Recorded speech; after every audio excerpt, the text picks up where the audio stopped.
नमस्कार बच्चों, आप सभी का स्वागत है आज की कक्षा में। बच्चों, आज हम आपके पाठ्यक्रम में संकलित सूरदास के पद के अंतर्गत पद संख्या 3 का अध्ययन करेंगे। पद संख्या 3 इस प्रकार: हमारे हरि हारिल की लकड़ी, मन क्रम वचन नंदन नंदन उर, यह दृढ़ करी पकड़ी, जागत सोवत स्वप्न दिवस निसी, कान कान जकरी, सुनत जोग लागत है ऐसो, ज्यों कड़वी ककरी, सूतो व्याधि हमको ले आए, देखी सुनी न करी, यह तो सूर तिन्हि ले सौंपो, जिनके मन हो चकरी। बच्चों, अब हम इस पद में प्रयुक्त हुए कुछ कठिन शब्दों के अर्थ को जानेंगे। हरि, हरि का अर्थ है कृष्ण, आराध्य। हारिल, हारिल एक पक्षी के लिए प्रयुक्त हुआ है। वह पक्षी जो अपने पंजे में लकड़ी का एक टुकड़ा दबाए हुए, पकड़े हुए आकाश में विचरण करता है।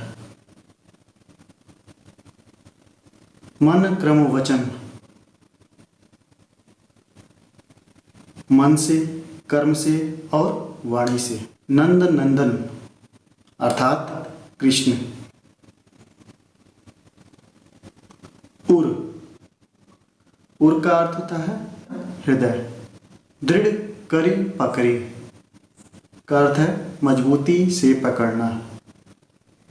दिवस निसी, रात दिन।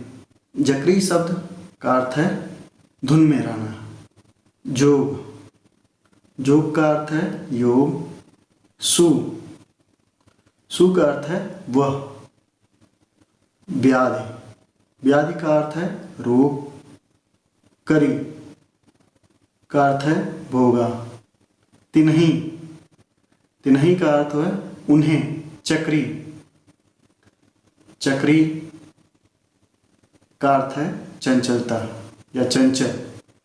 प्रस्तुत पद आपको पहले से पता है कि सूर सागर के भ्रमर गीत शीर्षक से ली गई है।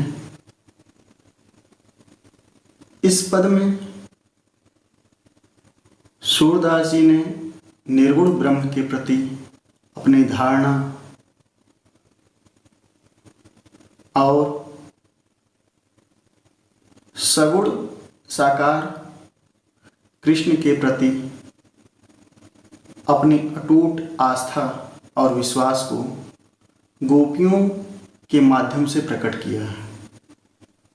गोपिकाएं कहती हैं, हमारे हरि हारिल की लकड़ी, अर्थात हमारे जो हरि हैं हारिल पक्षी की लकड़ी की भांति हैं। हारिल एक पक्षी होता है जो अपने पंजे में लकड़ी का टुकड़ा जकड़े हुए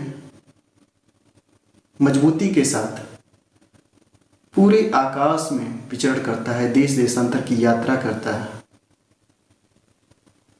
परंतु उस लकड़ी के टुकड़े को अपने पंजे से मुक्त नहीं करता।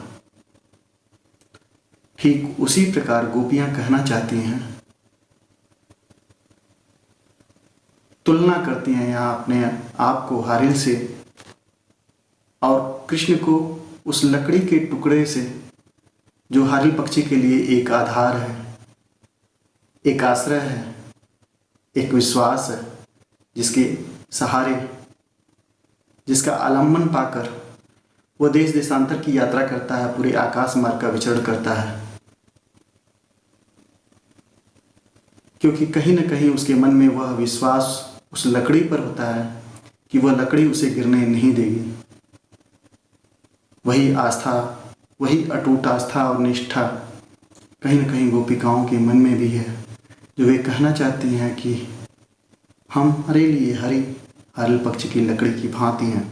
अगली पंक्ति देखिए, मन क्रम वचन नंद नंदन उर, दृढ़ करी पकड़ी, अर्थात गोपिकाएं कहना चाहती हैं कि वे मजबूती के साथ अपने मन, कर्म और वचन से कृष्ण को अपने हृदय में बसा रखी हैं।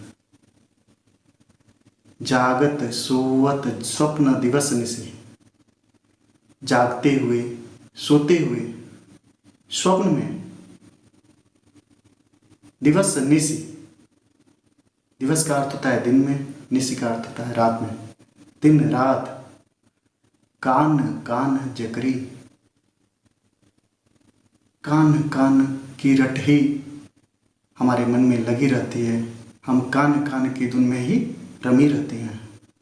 पद की अगली पंक्ति है, सुनत जोग लागत है ऐसो ज्यों कड़वी ककरी। जोग का अर्थ है योग का वह संदेश जो उद्धव ने गोपियों को दिया। सुनत जोग, हे उद्धव, सुनत जोग लागत है ऐसो ज्यों कड़वी ककरी, अर्थात आपके द्वारा दिया गया योग का संदेश तो कड़वी ककरी की भांति लगता है, जो मन को भाता नहीं है, जिसका स्वाद ही कड़वा होता है।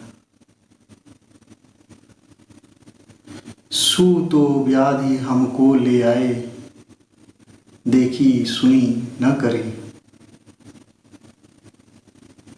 सू तो व्याधि, वह तो व्याधि अर्थात रोग। हे उद्धव, आप तो एक ऐसा रोग लेकर आए हो, हमको ले आए, हमारे पास लेकर आए हो ऐसे रोग को, ऐसी बीमारी को। देखी सुनी न करे, जिसके बारे में न तो कभी देखा है, न सुना है, न कभी भोगा है। अर्थात गोपिकाएं निर्गुण ब्रह्म और योग के उपदेश को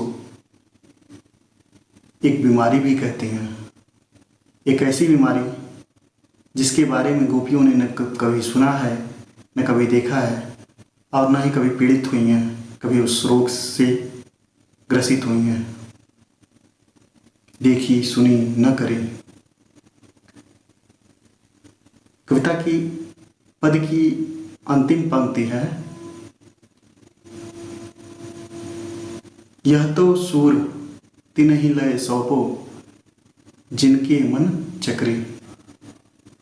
सूरदास जी कह रहे हैं गोपिकाओं के माध्यम से, कि गोपिकाएं उद्धव से कह रही हैं, हे उद्धव, यह जो योग का संदेश, यह जो निर्गुण ब्रह्म का संदेश, उपदेश आप हमें दे रहे हो, यह ले जाकर तिनहि लय सौंपो, उनको ले जाकर दो, जिनके मन चक्री, जिनका मन चंचल होता है, जिनका मन स्थिर नहीं है, जिनके मन में अंतर्द्वंद है। हमारा मन तो कृष्ण के प्रति अटूट आस्था और विश्वास के साथ जुड़ा हुआ है, जहाँ डिगने मात्र का स्थान नहीं है। अतः यह योग साधना का उपदेश या निर्गुण साधना का उपदेश किसी और को ले जाकर दीजिए। बच्चों, इस पद में सूरदास जी ने गोपिकाओं के माध्यम से निर्गुण ब्रह्म के प्रति अपनी धारणा को एक और व्यक्त किया, तो दूसरी ओर सगुण साकार ब्रह्म श्री कृष्ण के प्रति अपनी अटूट आस्था और विश्वास को प्रकट किया।